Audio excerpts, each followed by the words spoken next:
I want you to think about the last time you faced a major deadline.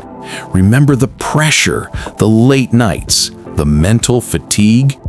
Now imagine approaching that same situation with a sense of calm determination instead of frantic anxiety. This is not a fantasy. It's the lived experience of someone who discovered that their mental energy was a finite resource they were wasting on worry.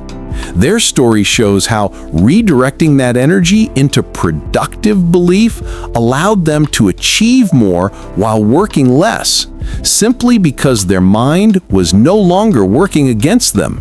Once upon a time in a small village, there was an old woman. She lived in a simple hut at the edge of the community. Her husband had passed many years before, and she lived alone. Yet each morning she woke with a smile on her face.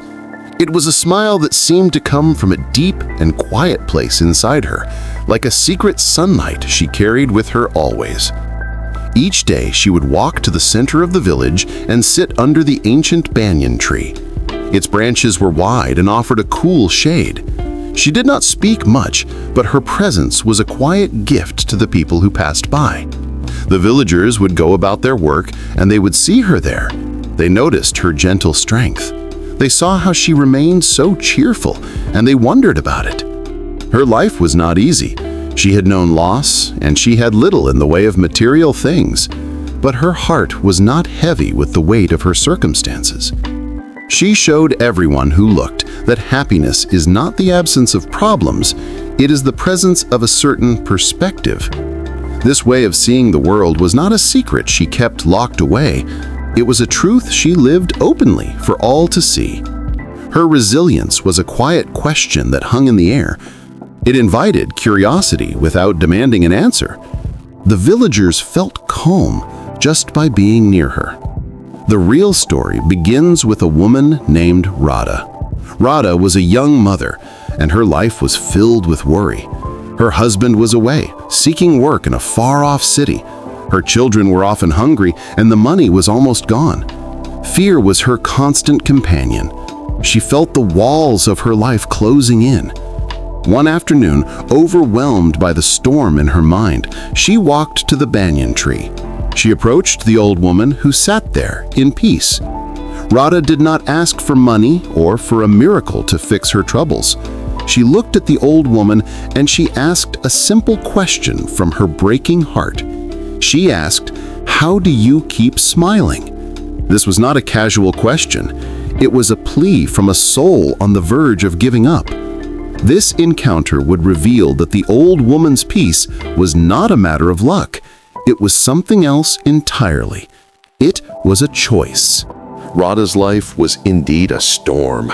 Her husband was far away, and each day without news felt longer than the last. Her children's hunger was a constant ache in her own stomach. The small pile of coins she kept hidden was growing smaller, and fear was her shadow, following her from morning until night.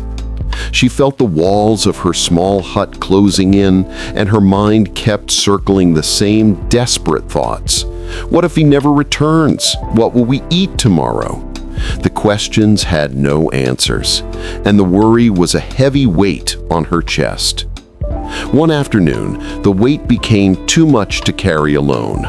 Overwhelmed, she knew she needed more than just hope. She went to the one person in the village who seemed to possess a quiet answer to life's hardships. She walked to the ancient banyan tree, where the old woman sat in her usual spot. Radha did not ask for money. She did not ask for a miracle to suddenly fix all her problems. She looked into the old woman's calm eyes and asked the question that had been burning inside her. "How do you keep smiling?" she whispered. This was not a casual question. It was a plea from a heart that felt it was breaking. The old woman listened. She did not interrupt. Her eyes held Radha's pain, and she saw the deep worry etched on her face. She did not offer the sympathy Radha might have expected. Instead, she asked a simple question in return. Her voice was soft but clear.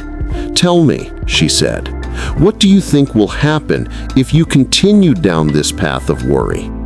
The question hung in the air between them. It was a profound shift. For so long, Radha's focus had been entirely on the problems outside of her, the lack of money, the absent husband, the hungry children. This question turned her attention inward. It asked her to look at her own thinking. It asked her to consider the consequences of the story she was telling herself every day. The old woman's inquiry was gentle, but it pointed directly to the source of her suffering. It was not the circumstances themselves, but the relentless fear she poured onto them. This was the first step, a quiet invitation to examine the storm inside her own mind before trying to calm the world outside. The focus moved from what was happening to her to how she was responding to it. The old woman looked at Radha and smiled softly. She saw the deep worry in her eyes, and she began to tell a story. It was a story about a man who lived by a river. This man believed he had nothing. He would sit on the bank each day and look at his empty hands.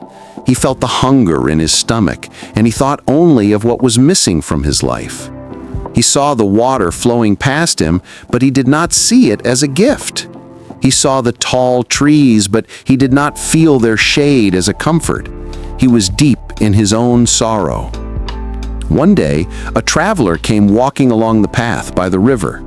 The traveler saw the man sitting there with such a heavy heart. He stopped and sat beside him. He did not offer him money or food. Instead, he asked the man to look around with new eyes. The traveler pointed to the river and said, "You have this river for water. It is clean and fresh, and it will never run dry." Then he pointed to the trees. "You have these trees for shade. They protect you from the hot sun." He gestured to the sky and the ground. "You have the sun for warmth and the earth to rest upon. This is not nothing. This is a great deal." The man listened. His circumstances had not changed at all. The river was still there, the trees were still there, the sun was still warm, but the story, he told himself, began to change. He started to see abundance where he had only seen lack. He began to feel gratitude for the things he had always taken for granted. The key was not in gaining more possessions. The key was in recognizing what was already there, all around him, waiting to be appreciated. The old woman finished her story and looked at Radha. She shared the simple moral that held the entire lesson. She said, "If you think of what you lack, you will always be sad. But if you think of what you have, you will find peace." This story was not a magic solution. It was a seed. The old woman had planted it in Radha's heart. Now it was Radha's work to water that seed. She would need to tend to this new way of thinking in her own life to see if it would grow. The truth was offered to her, and the choice of what to do with it was now hers alone. Radha walked back to her hut. The path was the same, but she carried the fable in her heart like a small, warm ember. The story of the man by the river stayed with her. She thought about his shift from seeing lack to seeing abundance. That night, she went to sleep with a new kind of quiet in her mind. The worries were still there, but they felt a little farther away. The next morning, she woke up. The sun was just rising. Instead of letting the familiar dread wash over her, she made a choice. She chose a single sentence. She said the words out loud to the empty room. "Today will be a good day." The words felt strange in her mouth. They even felt a little foolish. Her situation had not changed. Her husband was still away. The money was still almost gone. But she said the words again. She said them as she walked to the well to fetch water. The bucket felt heavy in her hands, but the sentence was light in her mind. She said it again as she cooked the simple morning meal for her children. The rice was plain, but she focused on the fact that there was rice to cook. This was not a magic spell that fixed everything. It was a deliberate act. It was the first step in directing her mind away from the worry and toward a simple positive thought. She began her daily work with the same hands. She swept the floor and tended to the small garden. But she worked with a different intention now. The weight of her worries did not vanish completely. That would be asking for too much. But the weight no longer paralyzed her. It did not stop her from moving. She found a new energy for her tasks. She found a new patience for her children when they cried. She was able to look at them and see their health, their laughter, instead of only their hunger. This was the practical turning point. It was not a grand gesture or a sudden miracle. It was the daily, quiet commitment to a positive thought. The change was internal, and it was subtle. An outsider might not have noticed any difference at all, but for Radha, it was the beginning of everything. It was the first small step on a new path. She had started to water the seed the old woman had planted. She was learning to tend her own mind. As days turned into weeks, Radha's small daily commitment built a new kind of strength inside her. It was not a loud strength, but a quiet and steady one. Her children were the first to notice the change. They saw that their mother was calmer. She was more present with them. When they spoke, she listened with her whole heart. The atmosphere in their small hut shifted. The air felt lighter. The worry did not hang over them like a dark cloud anymore. Her neighbors noticed too.